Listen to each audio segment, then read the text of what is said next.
My name is Sanjoy Bhattacharya. I'm a professor of the history of medicine in the Department of History at the University of York in the United Kingdom.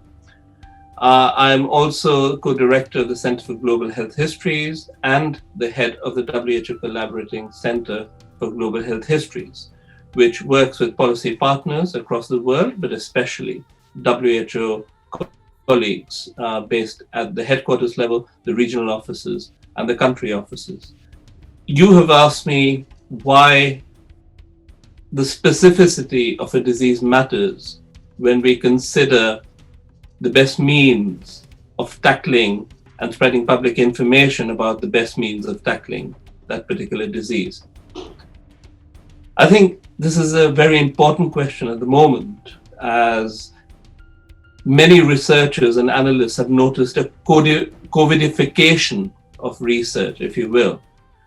Now, what does this mean? This means that too many simplistic generalizations are now being done on the basis of specific research with very specific diseases and are being presented as solutions for anti-COVID work.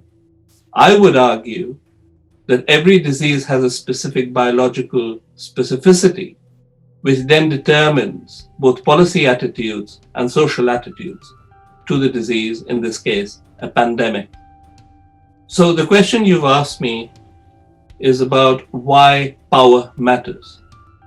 Whose power are we talking about?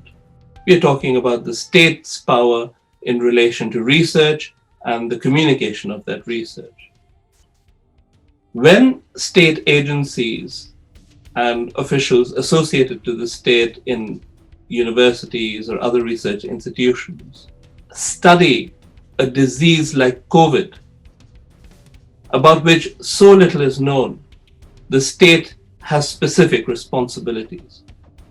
Those specific responsibilities relate to transparency in research, transparency in communication, and transparency in using that research for policy work that then impacts on complex societal, commercial, and administrative contexts.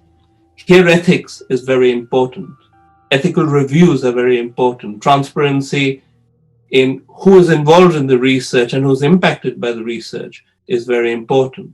So your question to me is, why does culture matter? I argue that it matters a lot.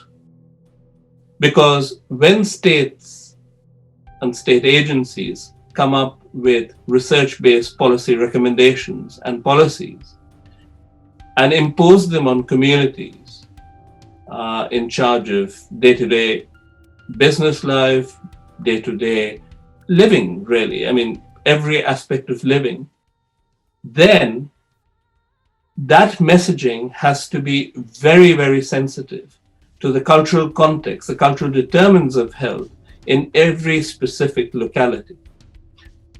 Without being aware of the political, administrative, economic, social, and cultural determinants of health, all policies which are presented as being one size fits all are doomed to failure.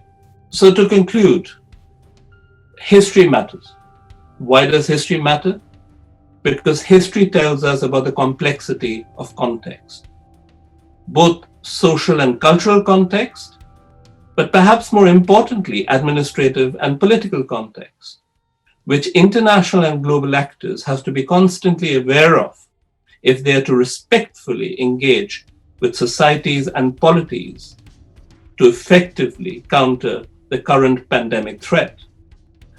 One lesson from my smallpox research: a vaccine is important, but the vaccine isn't the only determinant in the success of bringing infectious diseases under control, whether it's in pandemic or non-pandemic conditions.